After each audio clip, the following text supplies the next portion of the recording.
It's my great pleasure to introduce Howard Jacobson to you. Howard was born and educated in England and has described himself, I should say, as a Jewish Jane Austen, in answer to critics who labelled him as an English Philip Roth. As he was born and bred on the English classics and says that his most favourite comic writer is Charles Dickens. In the 1960s, Howard lived with us here in Sydney. He was a lecturer at the Department of English at Sydney University. And he then returned to his alma mater in Cambridge, where he taught there, and then in Wolverhampton. So he had an academic career before choosing to write full-time. And he knows Sydney well, I believe, and has been here many times.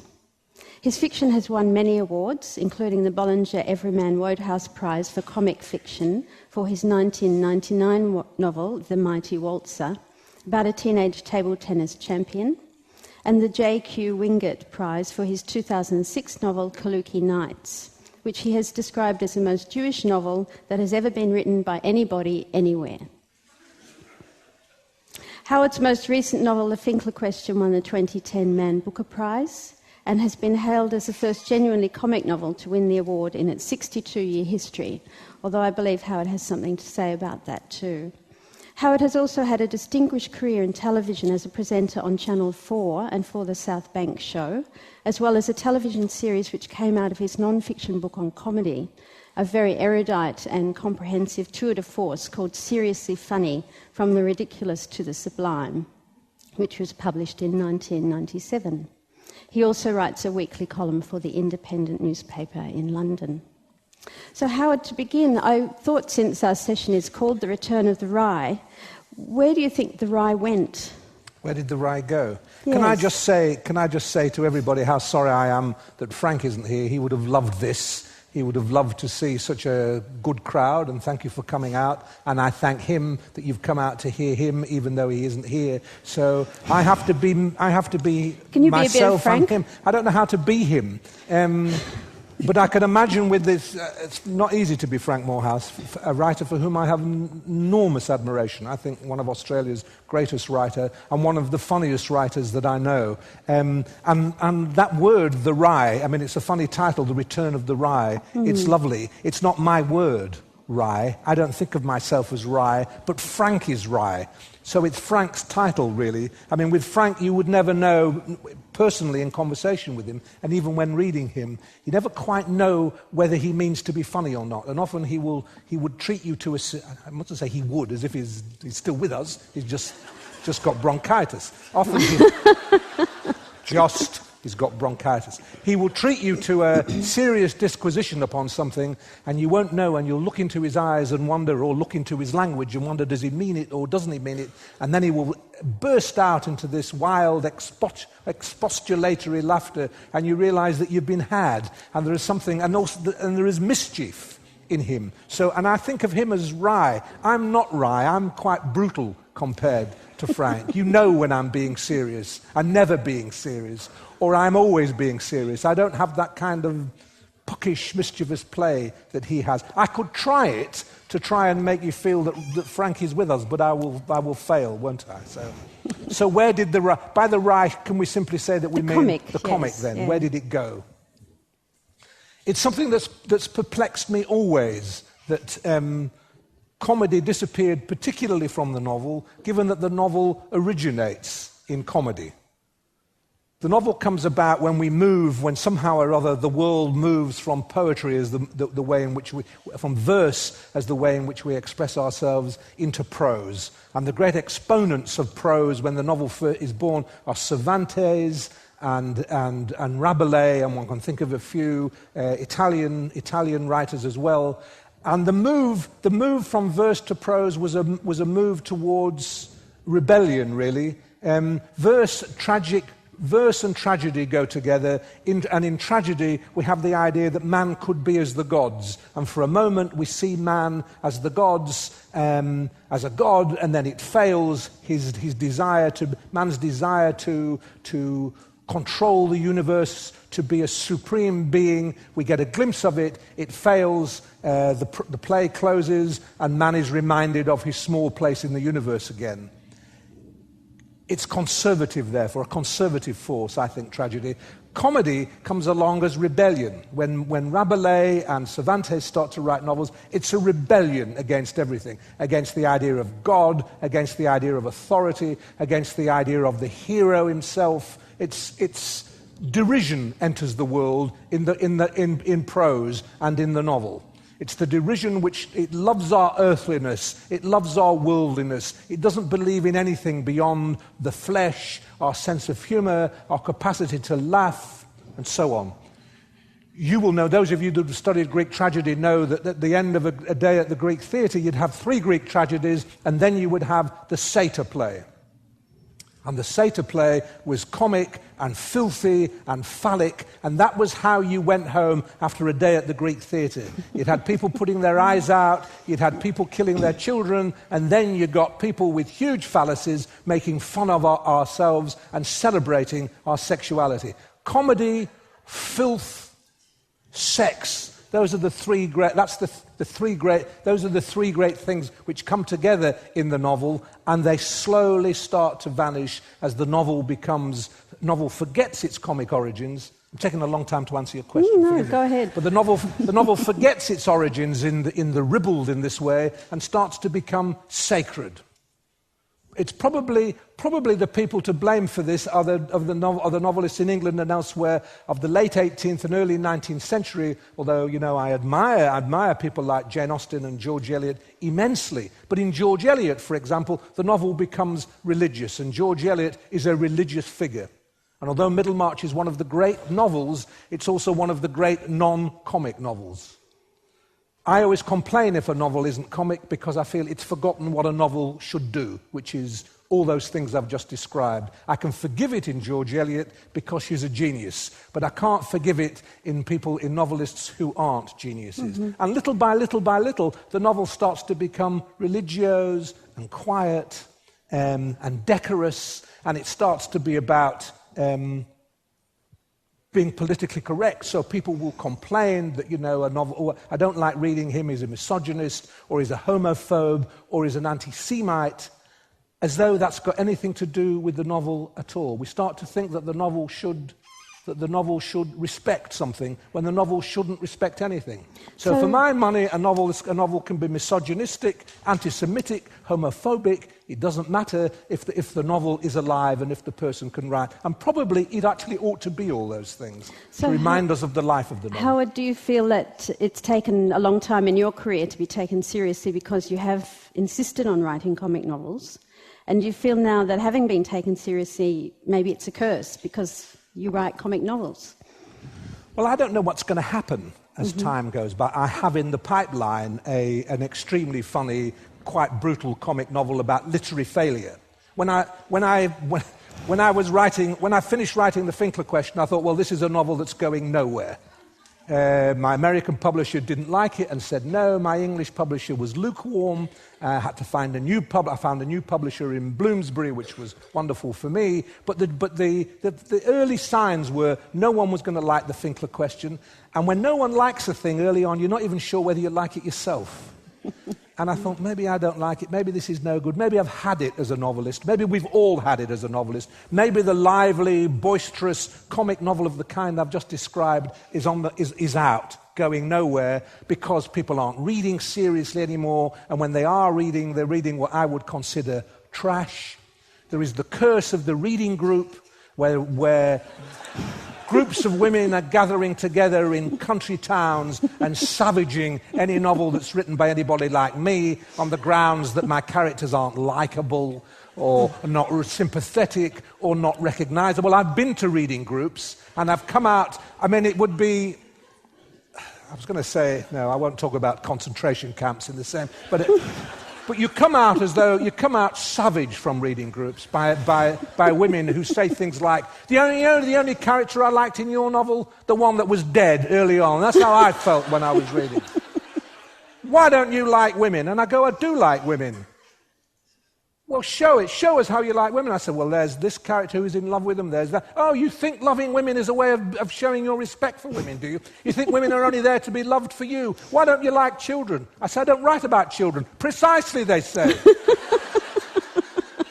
This was in answer to some... Yes, so Faced with all this, I decided on what looked to me like the Finkler Question's failure. I thought, I'm on the road to nowhere. The novel is on the road to nowhere. It's all over. And I start to write this, I think, extremely funny, rude, vulgar book about the end of literature. The end of publishers are shooting themselves in the face. Agents are jumping into the river. Everybody is writing novels, but nobody is reading novels, because that actually is the future. Mark my words. In 50 years, we will have a population entirely made up of novelists and no readers. Everybody will be a novelist. And I'm writing this novel, and I'm really enjoying writing this novel and thinking it's going really, really, really well. And then I win this bloody prize. And it might be, I don't know yet whether I can finish this novel. I haven't got very far to go, only about 5,000 words before I won the prize. I haven't had time since then, because I'm going around talking to groups like this. So I don't know whether I can now finish this novel in the light of unexpected literary success. I mean, I've always enjoyed a bit, but this is too much for my novel. So could the irony be, if this novel was really good and I can't finish it, could the irony be that the Man Booker Prize has ruined the greatest novel I was ever going to write?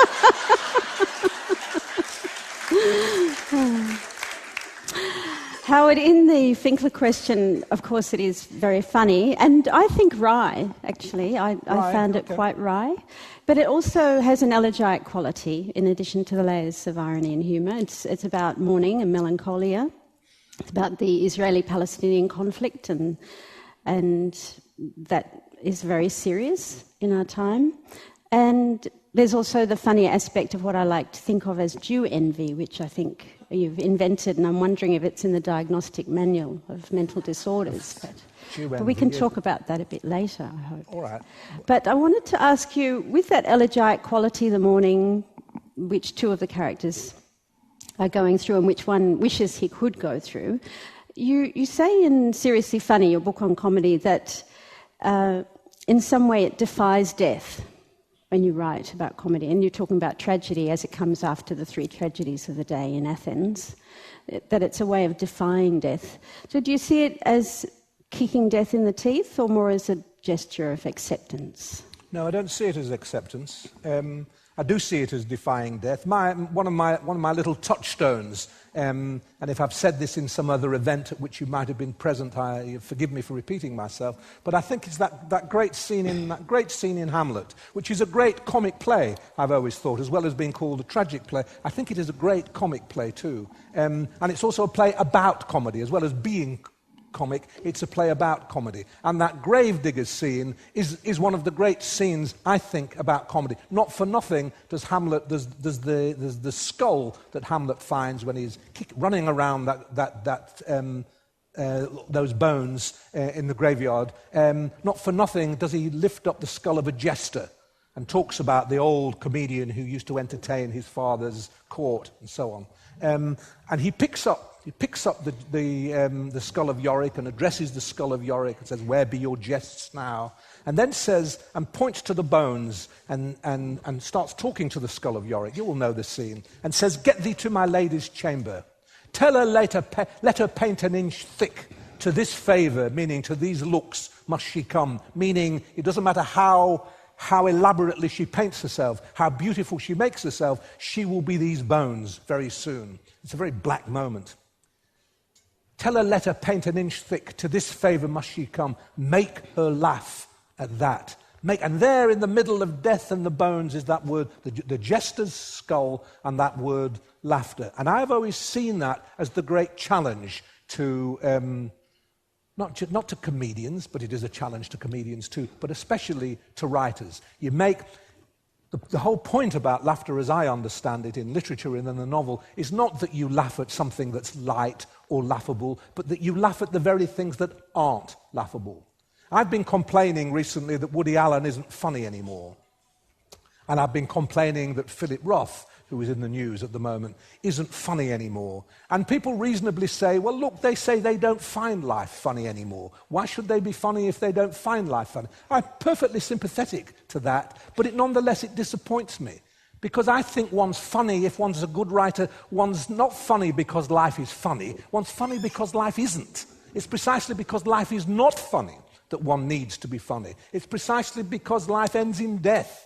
It's precisely because there is nothing waiting for us after this that we are funny. You can't be a believer in the afterlife and also be funny. It's not possible. That leads well on to something I wanted to explore with you and Frank. Are we finished if you've with been death? Here. Yes, that's it. Thank you. Can I just say one more thing about that? There is, what's it called? Baudelaire wrote an essay on comedy that's very, very, very interesting, in which he imagines when comedy was born, and he imagines comedy being born in the Garden of Eden.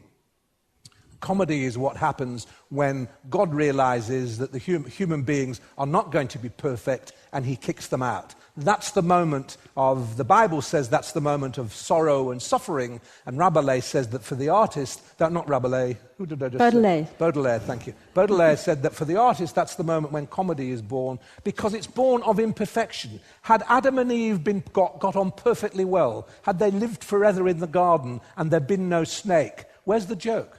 What would we have laughed about? So it's in the acknowledgement of our imperfection and of our mortality, because it's in the Garden of Eden that mortality happens. God's plan was that they would live forever.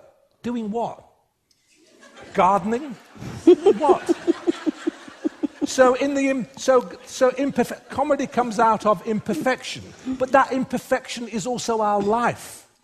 It wouldn't have been life to have lived in the Garden of Eden forever, loving each other and doing nothing else but staring at plants, the names of which they couldn't have known because they weren't allowed to eat from the tree of knowledge. It's an intolerable life. So everything that we love about life is bound up with the fact of the shortness of life and death, and that's where comedy finds its domain.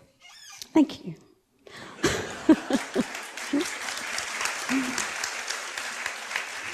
If Frank were here, I was going to ask about the Sydney Push, which was, of course, the life of Sydney intellectual discussion in the 60s when you were also here, but also about the high seriousness of a lot of those political groups which are campaigning for change. And Frank's career has really been built on that in many ways, his pillaring of that high seriousness amongst left-wing radicals in particular.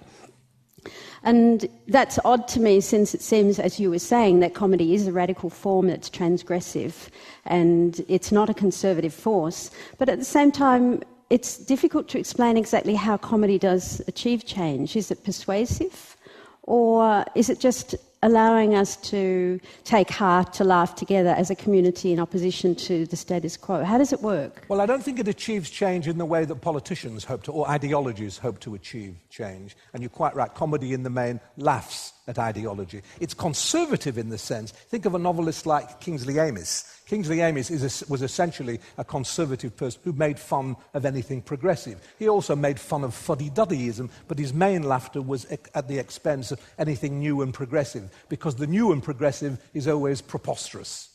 I've always found that as a writer. Whatever is new and progressive and that people wear badges about and walk the streets for, I find preposterous. I apologise if you are all marchers, but I see a march, and I see the preposterous. I see people marching for peace, and I see this violent thing coming towards me. I'm shopping quietly in Piccadilly, trying to buy myself some English tea and some expensive biscuits, and there's a march. There's a march coming towards me, and then these people carrying banners for peace, and they're violent. They're chanting, they're marching like soldiers. I see a contradiction here as a comic novelist. I want to go home immediately and write a scene parodying people who believe in things.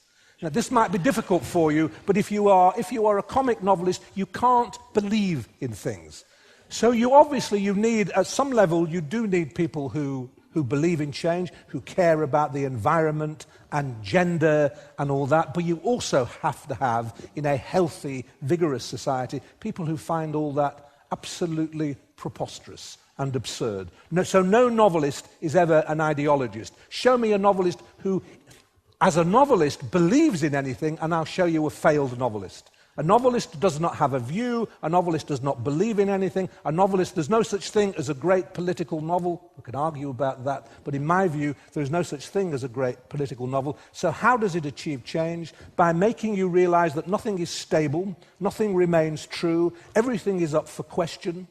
Because if you don't believe anything, but you don't believe anything with vitality and robustness. So you're not just a dead nihilist, you are a living, robust, vigorous nihilist, in which case you aren't a nihilist. You're doing something more radical in the end than anything else, because it doesn't matter what your choice of political view is. It's always a particular political view which cuts out others. Whereas the disbelieving, mistrustful, ever sardonic novelist has everything. Everything is up for grabs. Absolutely everything. So it's more about ongoing inquiry, a curiosity about how to make things better, rather than an ideology. That sounds too cool, curiosity. It's a battle. It's a battle with everything that's stable and everything that's sure and everything that's certain. What is our greatest enemy? Certainty. I have a fight back home in England with the atheists. Some of them are my very best friends. There's a man here at the festival, A.C. Grayling, who is the most brilliant man you will ever meet. But we argue over atheism. I am not an atheist, but I'm not a believer. I don't believe in God, but I still don't like the certainties of people who don't believe in God. So you have to disbelieve in God, knowing that that not believing in God mustn't become an ism. So you must believe in God. That means you must sort of believe in God somewhere. So you believe in God somewhere while not believing in God. Mm-hmm. Thank you. So you're following this? I wondered if you felt part of the problem with comedy in the past few decades, which you seem to think has gone into decline quite seriously, but I wondered if perhaps it's shifted media across to television, and that in some ways TV has been doing this better than literature or comic novels or fiction. And I'm thinking of the formal innovations of TV shows such as The Office, the mockumentary style, the Kath and Kim we had here in Australia, more recently Summer Heights High, but also the animations such as The Simpsons, Family Guy, South Park. And I wonder if you think that's where comedy is at now for us. Well, I think that culturally. is where comedy is at now, but it's not. And I like some of those things. I think Family Guy is the only thing I watch on English TV. There's absolutely nothing else to watch on English TV except this American cartoon called Family Guy with an aristocratic baby and a talking dog. And I can't believe I watch this, but I do because it's witty and doesn't believe in anything. The problem with public comedy like that is that you feel that it's... I don't know whether you ever go to comedy clubs, but you know when you go to a comedy club and a comedian has his audience and then he starts to make a joke and you suddenly think he actually doesn't have to say anything funny now for the audience to start finding him funny. And they find funny the cadence. It's just his cadence. And he'll go on, do you get I've got news for you or anything like that? I don't think so. Comedians who just kind of can win the audience just by cadence and by cadence. And it then becomes highly fashionable. And there's something about group comedy that I mistrust, about a group of people all laughing at the same thing, because suddenly then comedy is doing what it's not meant to do. Suddenly comedy is uniting when you actually want it to divide. I get very uncomfortable. In the theatre, if I'm in a play that's and the whole audience is laughing, I can't laugh with 1,000 other people, but I don't know what to do. I can't start crying in the middle of their laughter. I would like to stand up and say, stop laughing. Just stop laughing. If you all think it's funny, it actually can't be funny. And the wonderful thing about reading is that you are back to being, you are an individual. I'm frightened of anything that stops us being individual. I'm frightened of the internet. I'm frightened of all that social networking, where people send a message to each other saying, I'm being a plank tonight, would you like to be a plank tonight? Where people want to lose their humanity and their individuality through I'm frightened of all that. And this is why I value the novel so much. On our own, we go home on our own. And in the quiet of our own house, we read this thing. And if we laugh because we're amused, not because that person's amused and that person is. It's the thing we have to guard against more than anything else. Uniformity, unanimity of everything. If 3 people agree on something, it's wrong. So we should have a poll at the end of this session to make sure some people had a terrible time and didn't laugh. Well, we could do that. But we could do that. I hope there are some people aren't having a good time out here just to prove my point. Or maybe make sure already they laughed I might at have different said times. something about political belief or something. I could name some political beliefs and laugh at that, and that would That would work, yes. Or we could start talking about the Jewishness of the Finkler question. Oh, let's do that, okay. That gets people upset. No, I wasn't saying that I think we should. No, that's my next saying question, exactly. Shall we do that now? I've got something right here. Well, you could. I wanted to ask you about you saying that laughter is a pledge of at-homeness in the world, which seems to contradict a little what you've been saying just now. I hope it does, yes. Yeah. And I was interested in that, given the vexed history of the Jewish people in relation to the idea of home, but also I think that without making generalisations too crudely, that there's also a sense of at-homeness in the body, which I think Waspish people and Treslov in your book lacks, that perhaps Jewish people do have. Jewish people have an at-homeness in the body? Yes. Have I said that? No, you didn't say. I said that. Because I've always thought the thing I've loved about being Jewish, I never really thought about being Jewish till quite late in my life. The fact that I write about sometimes Jewishness is a mystery to me and a great mystery to my family, who wondered where this interest came from. You know, they made me Jewish in a very kind of, you're Jewish, now leave it, now get on with your life, you're Jewish. And then suddenly I start fussing around about Jewish. But the one thing I did like about when I was conscious of being Jewish was that I was not at home in my body. I would go to school, and I went to a school which had, it had once been a Church of England school, in fact, but there were 25% Jewish kids there, and we had a cross. We had to wear a cross on our blazers, and some of the Orthodox Jewish boys didn't like wearing a cross on their blazers, but I never cared. A cross on my blazer, fine. Celebration of a Jew. Christianity was a Jewish religion anyway, so celebrating it that way. And it was always a real problem when it came to, we call it gym. Do you call it PE? What do you call it? Because this sounds like a stereotyping Jewish boys, but there's no way out of stereotyping sometimes. We didn't like doing gym. We couldn't do gym. We didn't like it. Various things we couldn't do. We used to have ropes, and we couldn't climb up ropes. Like the gym teacher made the mistake earlier of saying, do what monkeys do. A Jew can't do what a monkey does. It's in the Bible. It actually says... You don't do anything that a monkey... It is an abomination to do anything like a monkey does. Then the other thing we had to do was to hang upside down from wall bars. Jews don't hang upside down. You will never have ever met a Jew who's ever allowed his head to be the lowest part of his body. Jews value brain. Jews have had to value brain because they've had nothing else to value over thousands of years. They've had to rely upon their brain because, for all sorts of reasons of their history. So because they value the intellect, they can't put it at the bottom of their body. So I was never comfortable in my body. So what did you mean by laughter being a pledge of at-homeness, do you think? I can't remember what was the context in which I said it. I don't know. It was in that book. Pledge of at-homeness. It sounds a very smart phrase, doesn't it? Laughter is a pledge of at home. Maybe I never thought I was going to be picked up on it. Maybe I didn't know what I meant. Maybe at-homeness in the physical world. There's a very good essay I've just read by David Malouf. I had to talk about it on a television program yesterday about happiness, in which he talks very, very well about a Rubens portrait of his wife, and he looks at this naked portrait of his young wife, and he celebrates the nakedness of her, and he talks very well about how Rubens, as well as loving the fleshliness of the woman, he loves the objects, he loves the fur, he loves the objects in the house, and he just talks very well about materialism and eroticism, and how it often goes together, that to actually physically love a person can often go with physically loving things and physically loving the world. And I suppose that's what I mean. That is the physically answer, loving the materialism of the world, whereas an ascetic will wish to be out of the world. But you will never get a comic ascetic, will you? You can't have a comic hermit. You can't do that. A person can't leave society in order... A person has not left... Although I did once imagine Osama bin Laden... I read when the Finkler Question... Sorry, I'm leaping about here, but I'll come around. When the Finkler Question was first published, for 2 weeks it was #1 in Pakistan.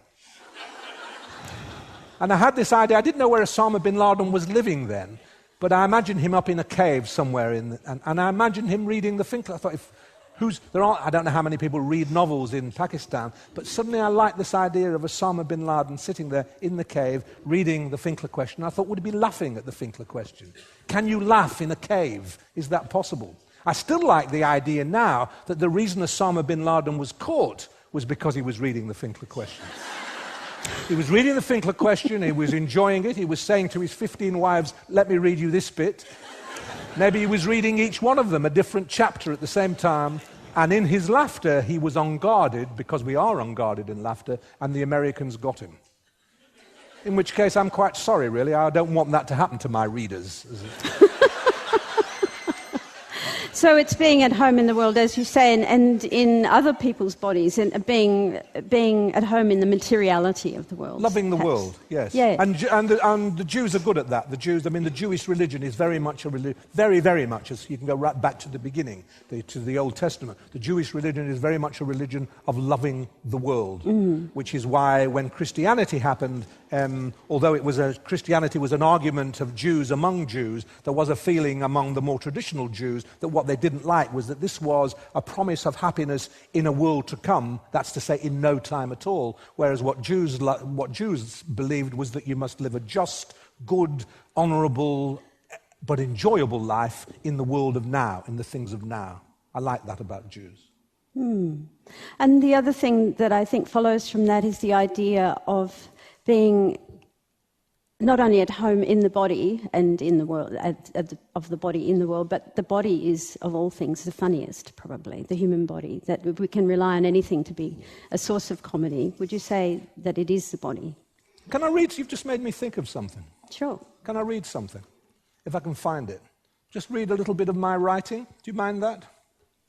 That would be lovely, thank you. And this actually isn't from the Finkler Question, but...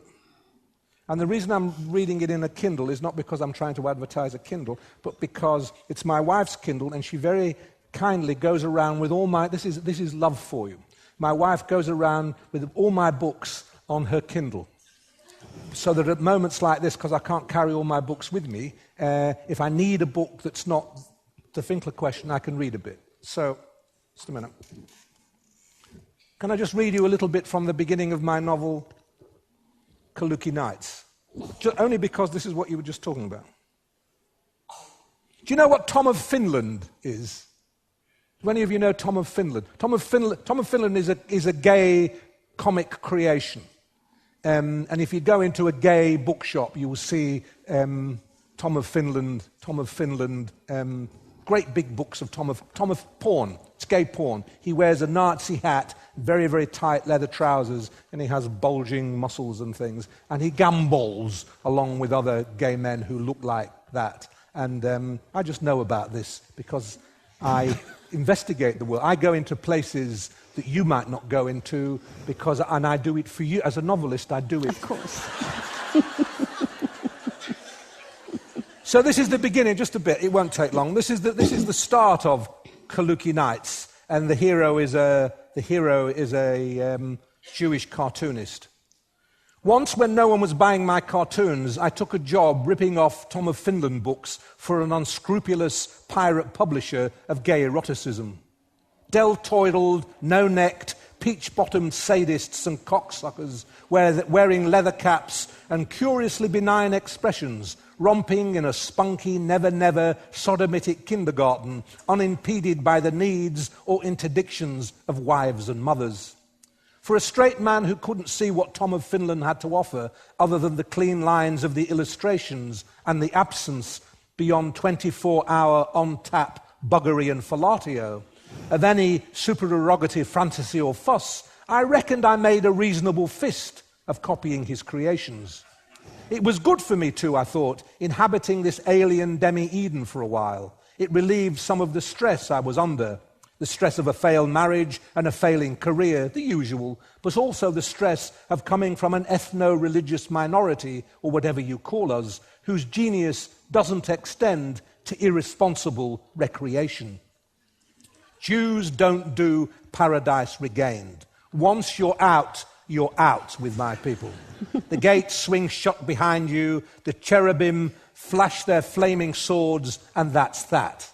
This is what it means to be Old Testament. You're always conscious of having blown your only chance of a good time. Now here I was enjoying a proxy frolic in the garden again. Where I messed up professionally was in the straining bulge all Tom of Finland's characters carried in their trousers. To begin with, I failed to notice there was a bulge there at all. But even when the bulge was brought to my attention, I couldn't copy it with conviction. I couldn't capture the anticipatory strain. I couldn't render the explosive tension between the gland's penis and the denim. In the end, I had to admit that this was because I had never worn denim or leather myself and didn't understand the physics of the pressure from the inside. Jewish men wear loose, comfortable trousers with a double pleat. And maybe in chilly weather, a cardigan on top. It is considered inappropriate by Jews to show strangers of either sex the outline of your gland's penis.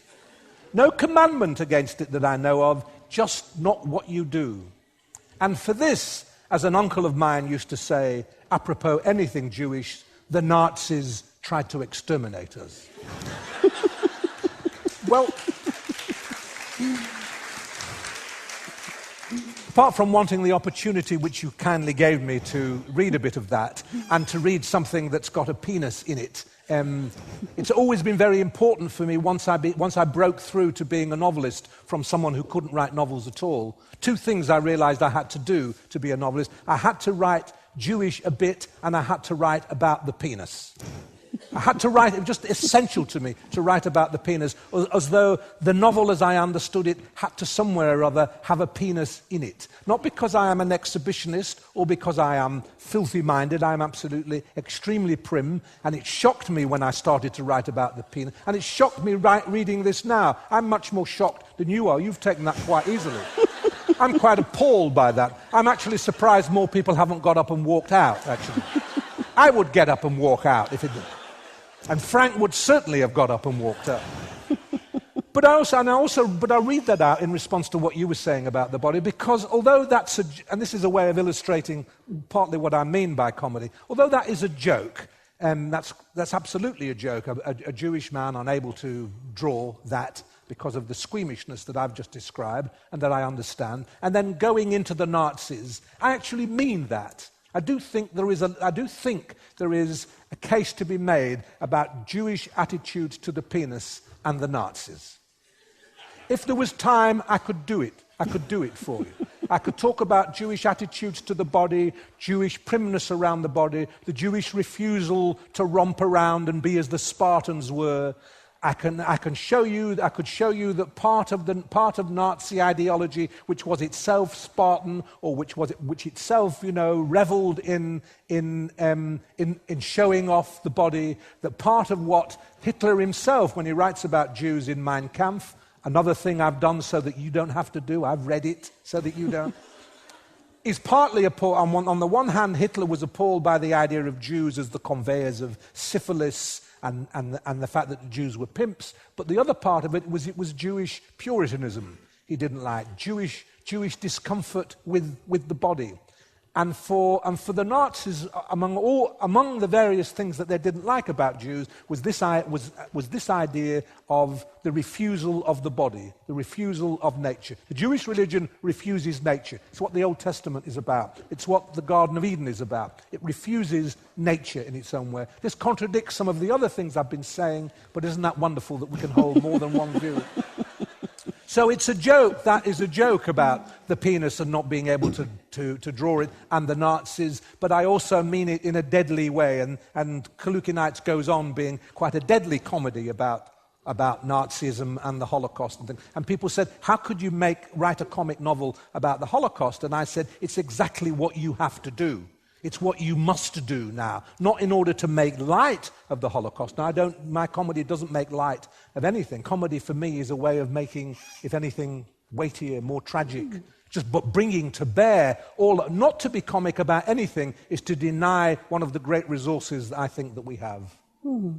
Thank you, Howard. So that means that my idea about Jew envy, which I introduced earlier and is hoping to talk about now, really, is penis envy, after all. That's good. I like that idea. Okay. Yes. I like that idea. But rather than talk about penis envy, let's go to questions. Could I ask if we could go into a question time? Yes. Yeah, that would be great. Would anyone like to ask a question?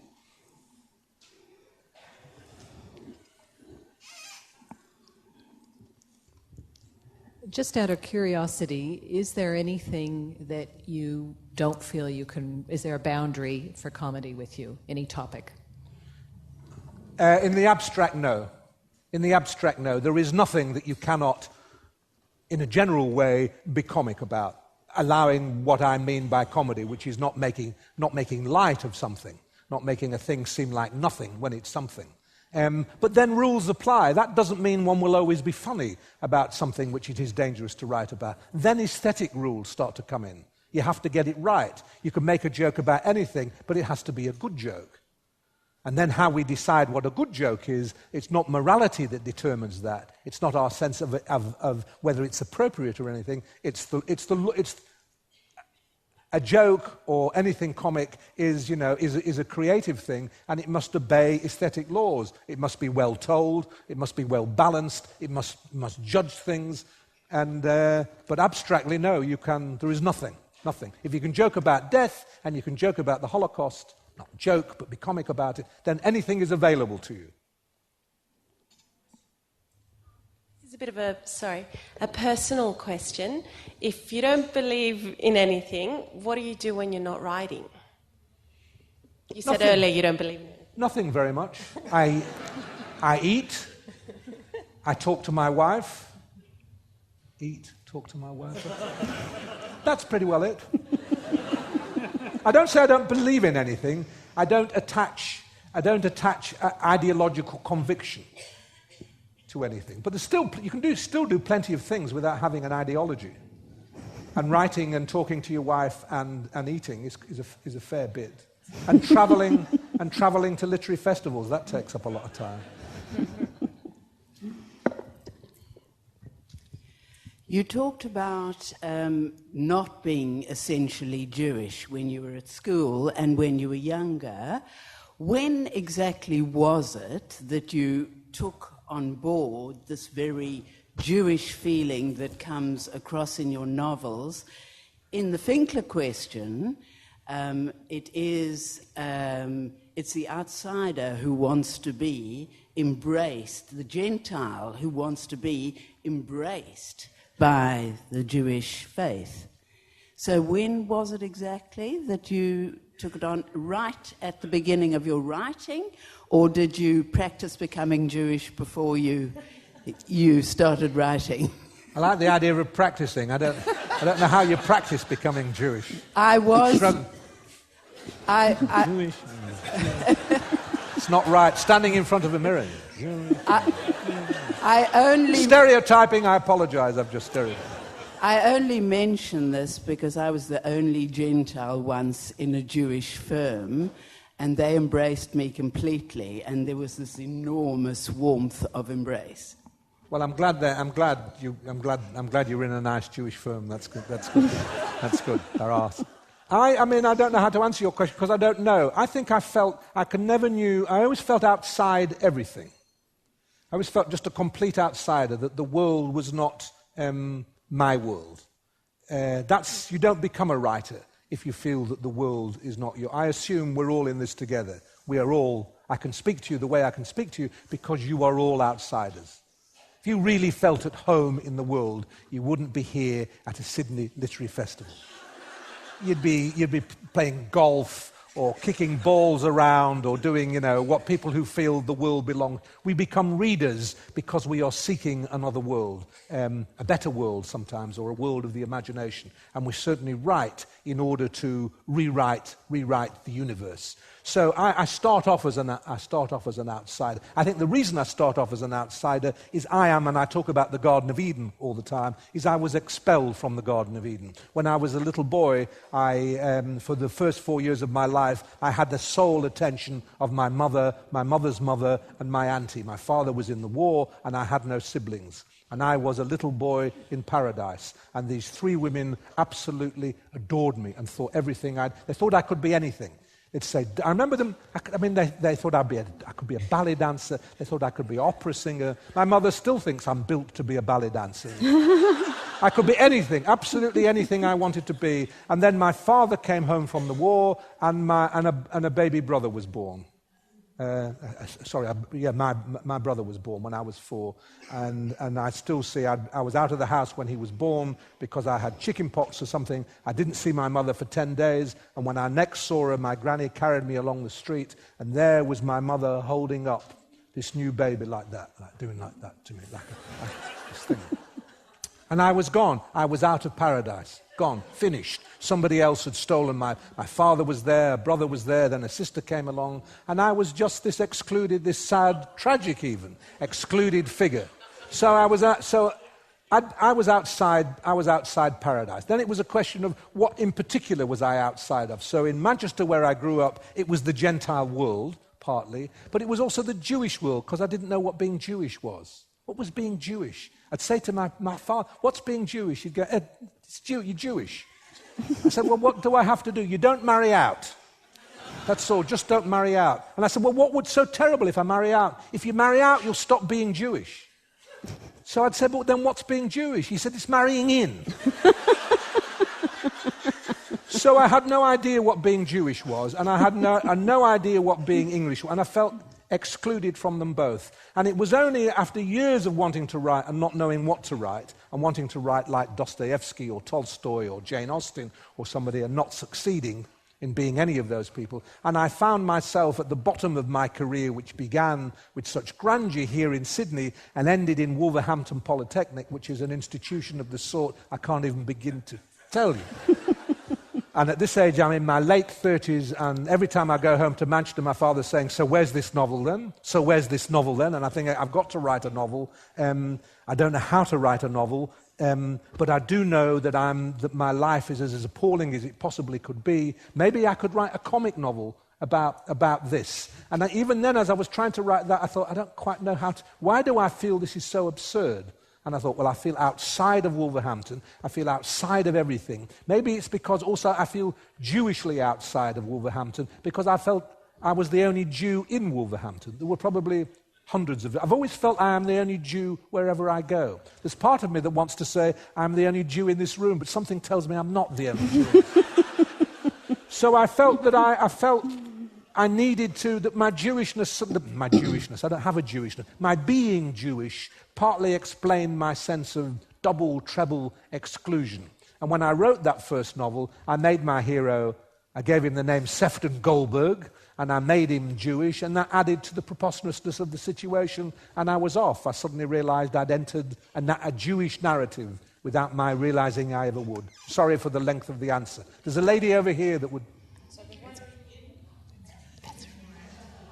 I've just been asked whether I married in or married out. That's a very personal question, but there's a smile on your face, so I realize you don't mean... I'll tell you what I did. I've married in. To begin with, I married half in and half out. So the person I married had a Jewish father but a non-Jewish mother, which meant that officially you're shaking your head no good. But she got Magayed, which means that she then became, according to the liberal synagogue, she became Jewish. Being Magayed meant that she had to answer various questions. What was Adam's wife named? She took her a few goes to get that right. But when she got it right, they went, fine, you're Jewish. So I married half in, half out. Then I married out, and now I am married in. As I've said to you before, a novelist has to do all sorts of things for his readers. So I can report upon the whole gamut of the experience of being. I realise this might be a bit of a too serious question, so feel free to make fun of it. But you talked a bit about, the fact that the Jew does come to symbolise certain things. You talked about it particularly in Nazi ideology. Considering you just wrote a book about these incredible projections and symbolic notions of Jews, where do you think the Jew symbolises? What do you think the Jew symbolises in Western culture today? How long have we got? I have a very pessimistic attitude to the future as far as Jews are concerned. I do not think there will ever be an end of Jew hating, whatever form it takes. I happen to think, and this will no doubt be contentious for some of you, but there it is, I happen to think that one of the ways that one explains the pitch of anti-Zionism in our time, not the fact of it, but the extremity of it, is an age-old detestation of Jews. I don't say that the only reason some people oppose Israeli foreign policy is that they hate Jews. I am not so naive as to say that. But sometimes when you read the vehemence of anti-Zionism, as for example, if people talk about Israel as an apartheid Nazi state, I think, why would anybody want to call it a Nazi state?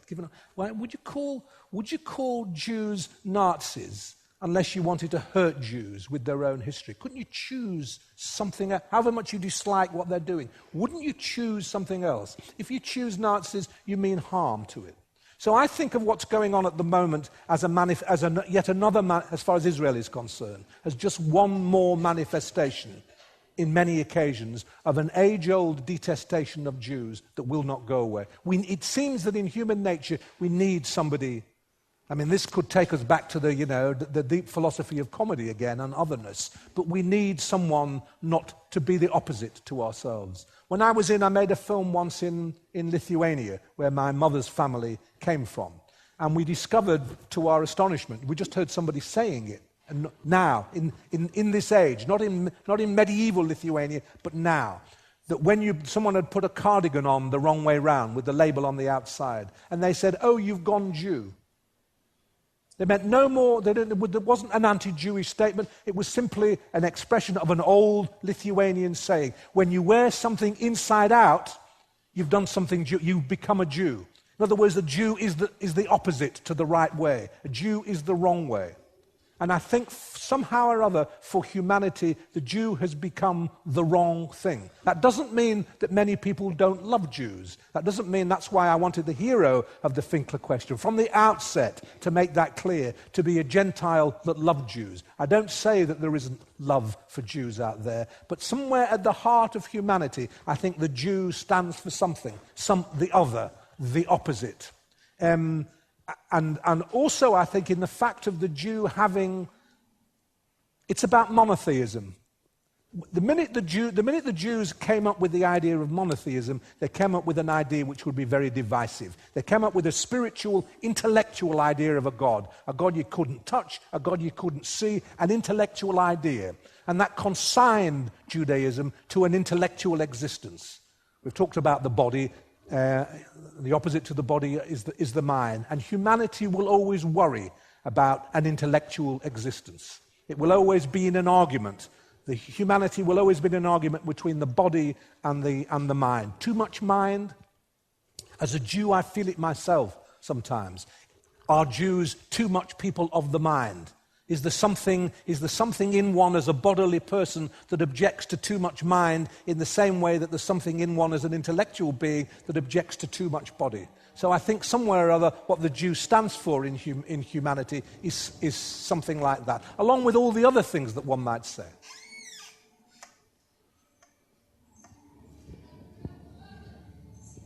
Would anyone else like to ask a question? We just have a few minutes left. Thanks. In some great works of literature, like The Merchant of Venice, let's say, and many others, the Jew is the outsider, even in Ulysses by James Joyce, and as the outsider has a role to play as a kind of critic of society. Do you see this? Do you have any commentary on some of the depictions of Jews in literature? Well, I agree. I agree with what you've just said. Shylock is another problem, but I think James Joyce's Jew in Ulysses is fascinating and very sympathetic to that character. And in a way, he gives partly he both confirms and gives the lie to what I've just been saying, because he is the outsider, and the outsider will always carry problems and always create fear among those who don't know what an outsider is or what he's going to do or what kind of threat he poses. But James Joyce also set in motion the love of the Jew, or the perfect idea of the Jew as a hero in the novel. The Jew becomes the perfect hero of the novel from James Joyce onwards. Every novelist I know in England wants to be Jewish. They all want to be Jewish. They don't want to do any of the things that Jews do. They just want to be able to have a Jewish hero who's got all that suffering, who's got all that irony, who can laugh at the time. They all want to be Jewish. None of them will want to do any other Jewish thing. They don't want the Jewish past or anything like that. But everybody wants to have a Jew. Aren't I lucky that I don't have to long for it? But I think it is partly the history of the 20th century, but partly what James Joyce did. He made the Jew this perfect hero, somebody who doesn't do something, but on whom everything is visited, a cuckold, a man who's made a fool of, but who in the act of being made a fool of becomes the perfect hero. He's carried on, I think, in the novels, that character's carried on in the novels of people like Saul Bellow, and in mine, I suppose. Thank you very much, Howard. I believe we've come to the end of our time, sadly. Shame. And the idea that every novelist wants to be Jewish and that the Jew is the perfect hero seems like a very good place for us to end our lovely conversation. So I'd like to ask you all to thank Howard again. And Thank you.